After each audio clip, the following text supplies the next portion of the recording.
Hello everyone, welcome to my channel learn with Suman. तो friend, आज हम लोग विटामिन B9 और विटामिन B12 इसके ऑब्जेक्टिव्स क्वेश्चंस करेंगे। इससे पहले मैंने विटामिन B9 और विटामिन B12 जो है वो हमने मतलब कि वो डिटेल में पढ़ा दिया है। तो वन अब हम इसके हमारे क्वेश्चन की बारी आती है, तो हम क्वेश्चंस करेंगे। तो ये हमारे जो तो पिछले TGT जितने भी क्वेश्चंस आते हैं वो वही क्वेश्चंस होते हैं। तो अब हम स्टार्ट करते हैं। Folic acid is also known as, सबसे पहला क्वेश्चन है, हम फॉलिक एसिड को किस नाम से जानते हैं? विटामिन B9, टेराग्लूटामिक एसिड, या फिर फॉलिन, या फिर ऑल ऑफ द अबव। तो विटामिन B9 को हम सारे ही जितने भी ये ऑल ऑफ द अबव है इनके नाम से हम जानते हैं। ठीक है, तो हमारा आंसर क्या हो जाएगा? डी। सेकंड क्वेश्चन होता है, the richest source of folic acid is, यानी फॉलिक एसिड का सबसे समृद्ध सोर्स क्या है? Dark green leafy vegetable, liver, legume, या ऑल ऑफ द अबव। तो जो हमारा richest source of folic acid है इसमें सभी में ये हमारा पाया जाता है। ठीक है, folic acid deficiency cause, folic acid की कमी से क्या होता है? तो फॉलिक एसिड की कमी से हमारा मेगालोब्लास्टिक एनीमिया होता है। इसमें क्या होता है, हमारा आरबीसीज का जो साइज होता है वो बढ़ जाता है। रतौंधी विटामिन ए की कमी से होती है। बेरी विटामिन B1 की कमी से होती है। ठीक है, और हमारा जो पेलाग्रा होता है वो विटामिन B3 की कमी से होता है। ठीक है, अब आता है चौथा question, neural tube defect in infant are associated with the deficiency of, यानी कि ट्यूब डिफेक्ट यानी शिशुओं में न्यूरल ट्यूब दोष किसकी कमी से संबंधित है? इस न्यूरल ट्यूब डिफेक्ट को हम क्या कह रहे थे शॉर्ट फॉर्म में? NTD। और ये किस में हो रहा था? हमारा बच्चों में होता है। तो ये होता है हमारा विटामिन B9 की वजह से होता है।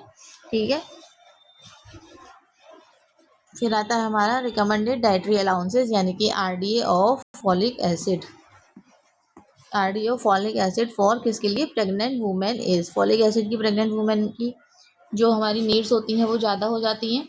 तो इसमें यही पूछ रहा है कि आपको फॉलिक एसिड में मतलब कि प्रेग्नेंट गर्भवती महिलाओं के लिए फॉलिक एसिड की अनुशंसित मात्रा कितनी होती है?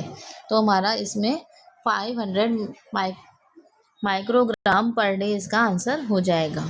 ठीक है, folic acid plays an important role in, folic acid महत्वपूर्ण भूमिका निभाता है। किसके लिए निभाता है? DNA सिंथेसिस, या cell division, red blood cell formation, या फिर ऑल ऑफ द अबव। तो जो हमारा फॉलिक एसिड होता है वो हमारा DNA और RNA के सिंथेसिस में भी भूमिका निभाता है, सेल डिवीजन में भी, रेड ब्लड सेल की फॉर्मेशन के लिए। तो ये बहुत इंपॉर्टेंट है ये। तो इसका आंसर हो जाएगा हमारा ऑल ऑफ द अबव। फिर आता है 7, which of the following is not a good source of folate, यानी कि निम्न में से कौन फॉलेट का अच्छा सोर्स नहीं पूछ रहे हैं? तो स्पिनिश, ब्रोकली, व्हाइट राइस, या फिर चिकपीस। तो यानी कि पालक, ब्रोकली, सफ़ेद चावल, या फिर चना। तो इसका आंसर क्या हो जाएगा? जो वाइट वाली चीज़ें जैसे कि सफ़ेद चावल, ये हमारा विटामिन B9 का अच्छा सोर्स नहीं माना जाएगा। ठीक है, इसके बाद आता है 8th question, folic acid absorption occurs primary in, folic acid का अवशोषण मुख्यतः होता है। तो ये किस में होता है? स्टोमक में, अपर स्मॉल इंटेस्टाइन में, या फिर लार्ज इंटेस्टाइन में, या फिर लिवर में। तो जो फॉलिक एसिड होता है उसका हमारा अवशोषण मुख्यतः किस में होता है? अपर स्मॉल इंटेस्टाइन में। ठीक है, folic acid work folic acid किसके साथ सहक्रियात्मक रूप से कार्य करता है? तो फॉलिक एसिड किसके साथ सहक्रियात्मक रूप से कार्य करता है? विटामिन B12, B6, C, या फिर ऑल ऑफ द अबव। तो जो हमारा फॉलिक एसिड होता है ये सहक्रियात्मक रूप से सभी के साथ कार्य करता है, यानी कि विटामिन B12, B6 और विटामिन C। ठीक है, 10 आता है हमारा, macrocytic anaemia is characterised by, या मैक्रोसिटिक एनीमिया की विशेषता क्या है? अभी बताया था विटामिन B9 की कमी से हो रहा था। ठीक है, तो इसमें क्या होता है? Large size RBCs, small size RBCs, या फिर नॉर्मल साइज आरबीसीज, या फिर नन ऑफ द अबव। तो जो इसमें क्या होता है मैक्रोसिटिक एनीमिया में हमारा लार्ज साइज एनीमिया, यानी लार्ज साइज आरबीसीज, यानी कि जो आरबीसीज का आकार होता है उसको उसमें बड़े आकार की लाल रक्त कोशिकाएं बन जाती हैं। ठीक है, फोर्टिफिकेशन ऑफ लार with folic acid help prevent, यानी कि आटे में फॉलिक एसिड का फोर्टिफिकेशन रोकने में मदद करता है। तो क्या मदद करता है, क्या फोर्टिफिकेशन ऑफ फ्लावर, तो इसमें क्या मदद करता है हमारा, birth defect, anaemia, both A and B या फिर नन। तो जो हमारा फोर्टिफिकेशन होता है, यानी कि आटे में जो फॉलिक एसिड का फोर्टिफिकेशन रोकने में क्या मदद करता है, वैसे हमारा बर्थ डिफेक्ट और एनीमिया दोनों ही मदद करेगा। तो इसका आंसर हमारा हो जाएगा ए एंड बी। ठीक है, तो फोर्टिफिकेशन ऑफ फ्लावर इसका मतलब क्या होता है, जो हमारा फ्लावर्स होते हैं जितने भी गेहूँ वगैरह के, तो इसमें हमारा फॉलिक एसिड को मिलाना, यानी कि हम इसमें कुछ ऐसा मिलाएंगे जिससे कि हमारा फॉलिक एसिड हमें मिलेगा। ठीक है, तो इसका जो उद्देश्य होता है वो होता है हमारा, जैसे हमारी जो प्रेग्नेंट लेडीज़ होती हैं उनको फॉलिक एसिड की कमी को पूरा करना, और जो हमारा घर में पलने वाला जो बच्चा होगा उससे उसको एंटीडी का खतरा रहता है, तो उससे उस खतरे को हमारा कम करना होता है। ठीक है, तो ये हो गया हमारा fortification of flower with folic acid prevent birth defect और एनीमिया, यानी कि हमारा इसका आंसर हो गया सी, ए एंड 11 का। ठीक है, अब आता है हमारा 12, the chemical name of vitamin B 9। Vitamin B 9 का केमिकल नाम क्या है, तो विटामिन बी 9 पूछ रहा है, तो टेरा मोनोग्लूटामिक एसिड हमारा विटामिन बी 9 का रासायनिक नाम है। इसके अलावा फॉलिक एसिड, फोलेट और विटामिन बी 9 ये सब इसी के नाम होते हैं। ठीक है, थायमिन विटामिन बी 1 का नाम होता है हमारा, स्कॉर्बिक एसिड विटामिन सी का नाम होता है हमारा, और हमारा क्या विटामिन निकोटिनिक एसिड किसका होता है हमारा, निकोटिनिक एसिड हमारा होता है हमारा बी 3 का, इसको हम क्या कहते हैं, नियासिन, और या फिर हमारा विटामिन बी 3 हम कहते हैं। ठीक है, ये हो गया हमारा 12th का आंसर, टेरा मोनोग्लूटामिक एसिड। अब इसके बाद आता है हमारा 13 question, high doses of folic acid can mask the symptoms of, यानी कि फॉलिक एसिड की उच्च खुराक किसके लक्षणों को छिपा सकती है, विटामिन बी 12 की डेफिशिएंसी, सी, ए या फिर कैल्शियम। तो जो हाई डोजेज है फॉलिक एसिड देने पर वो हमारा विटामिन बी 12 की डेफिशिएंसी को छिपा सकती है। ठीक है, तो ये हमारा हो गया इसका आंसर ए। फिर आता है 14, folate requirement increase during, folate की आवश्यकता बढ़ जाती है कब, pregnancy, lactation, rapid growth periods, यानी कि तेजी से वृद्धि अवस्था में, या फिर उपरोक्त सभी। तो जितने भी लक्षण है इसका आंसर हमारा उपरोक्त सभी हो जाएगा, सभी में हमारी फॉलिक एसिड की मात्रा बढ़ जाती है, यानी कि विटामिन बी 9 की जो मात्रा होगी वो हमारी बढ़ जाएगी। फॉलिक एसिड क्या होता है, water soluble, fat soluble, mineral या फिर प्रोटीन। तो जो फॉलिक एसिड होता है वो हमारा होता है वाटर सॉल्युबल विटामिन, यानी कि ये किसकी फैमिली का है, विटामिन बी की फैमिली का है, बी कॉम्प्लेक्स। ठीक है, और तो ये हमारा कैसा हो गया, वाटर सॉल्युबल विटामिन में हमारा आएगा। अब इसके बाद आता है हमारा vitamin B 12 is also known as cobalamin, cyanocobalamin, anti pernicious anaemia factor, all of the above. तो विटामिन बी 12 को हम सारे जितने भी नाम है, cobalamin, cyanocobalamin, anti pernicious anaemia factor, इन सभी के नामों से हम जानते हैं। तो इसका आंसर हमारा हो जाएगा टी।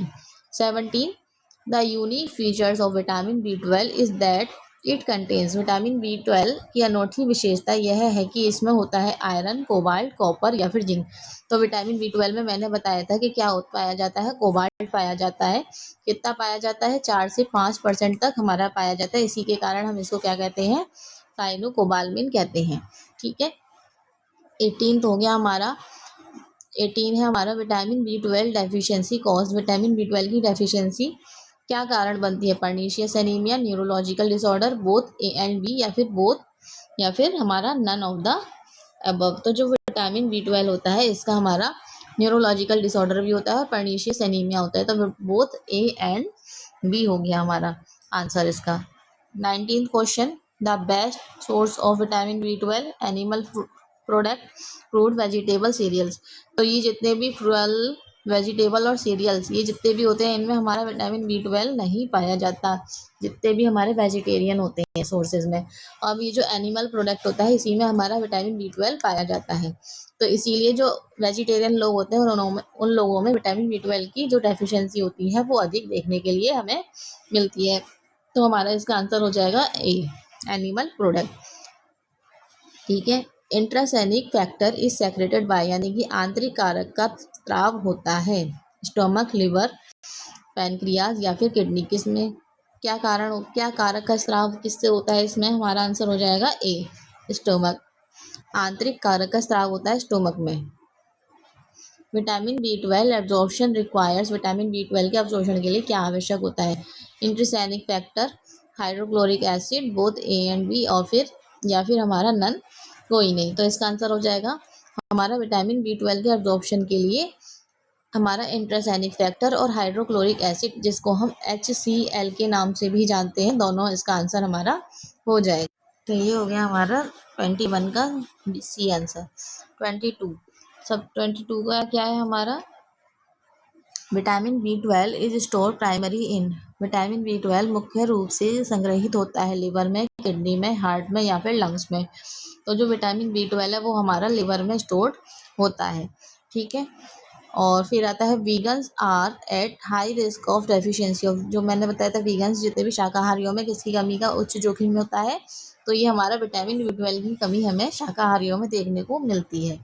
फिर आता है हमारा vitamin B12 plays a role in, तो विटामिन B12 भूमिका निभाता है किसकी? Red blood cell formation, nervous system function, DNA synthesis या फिर ऑल ऑफ द अबव। तो जो हमारा विटामिन B12 है ये सभी की भूमिका निभाता है, यानी कि लाल रक्त कोशिका के निर्माण में, तंत्रिका तंत्र के कार्य में और DNA के संश्लेषण में भी ये हमारी भूमिका निभाता है। फिर आता है हमारा 25 question, subacute combined degeneration of spinal cord is caused by deficiency of, यानी कि रीढ़ की हड्डी का उपत्रीव संयुक्त अंग पत्न किसकी कमी के कारण होता है? ठीक है, तो ये हमारा विटामिन B12 की कमी के कारण होता है। The RDA of vitamin B12 for adult is, वयस्कों के लिए विटामिन B12 की अनुशंसित मात्रा पूछ रहे हैं, ये हमारा RDA, तो ये हमारी हो जाएगी 2.4 माइक्रोग्राम पर डे। ये हमारी RDA के अकॉर्डिंग होती हैं, तो अभी जो RDA चल रहा है उसके अकॉर्डिंग होगी। और अगर RDA जैसे जैसे बदलते जाते हैं तो वैसे वैसे ये जो हमारी जितने भी चेंजेस होते हैं तो वो हम टेबल में दिए होते हैं उन्हें पढ़ते हैं और अलग से याद करते हैं, तो ये चेंजेस होता है इसमें, ठीक है। Which food item is not a source of vitamin B12, कौन सा फूड खाद्य पदार्थ विटामिन B12 का सोर्स नहीं है? एग, फिश, मिल्क या फिर स्पिनिच। तो जो हमारा स्पिनिच यानी कि जो हमारा ग्रीन लीफी वेजिटेबल है उसमें आ रहा है, तो वो हमारा विटामिन B12 का सोर्स नहीं है। ये हमारे सभी एनिमल प्रोडक्ट में आ रहे हैं, तो इसमें हमारा विटामिन B12 होगा, ठीक है। Glossitis and angular stomatitis can be caused by the deficiency of, glossitis और एंगुलर स्टोमेटाइटिस किसकी कमी से हो सकता है? Vitamin B12, vitamin B2। तो जो हमने विटामिन B2 में भी ये वाले लक्षण पढ़े थे, ग्लोसाइटिस और एंगुलर स्टोमेटाइटिस, ठीक है। और विटामिन B12 में भी हमने इसके ये वाले लक्षण हमने पढ़े थे, तो ये हमारा इसका आंसर हो जाएगा हमारा सी के साथ, सी हमारा इसका आंसर हो जाएगा, यानी कि बोथ A एंड C दोनों हमारे डेफिशिएंसी इसी की होती हैं, यानी कि इसकी विटामिन B12 और विटामिन B2 की होती हैं। फिर आता है हमारा methyl malonic acid test is used to diagnose, methyl malonic acid का टेस्ट किसके उपयोग कर किया जाता है? तो ये हमारा किसकी कमी को चेक करने के लिए किया जाता है? विटामिन B12 की डेफिशिएंसी के निदान में किया जाता है मिथाइल मेलोनिक एसिड टेस्ट, ठीक है। मिथाइल मेलोनिक एसिड टेस्ट ये हमारी इसकी किसी कमी को दूर करने के लिए किया जाता है, देखने के लिए विटामिन B12 के निदान में किया जाता है। विटामिन B12 डेफिशिएंसी सिम्टम्स में take years to appear because, vitamin B12 की कमी के लक्षण प्रकट होने में वर्षों लग सकते हैं, क्योंकि the body has large stores, यानी शरीर में बड़े भंडार होते हैं। Daily requirement is very small, both A and B या फिर नन ऑफ द अबव। तो ये जो हमारा इसमें daily both A and B इसका हमारा आंसर हो जाएगा, यानी कि शरीर में बड़े भंडार होते हैं और दैनिक आवश्यकता इसकी हमारी कम होती है। तो आई होप आपको ये मेरा सेशन अच्छा लगा होगा, तो आगे के सेशन के लिए लाइक और चैनल को सब्सक्राइब जरूर करिएगा। Thank you.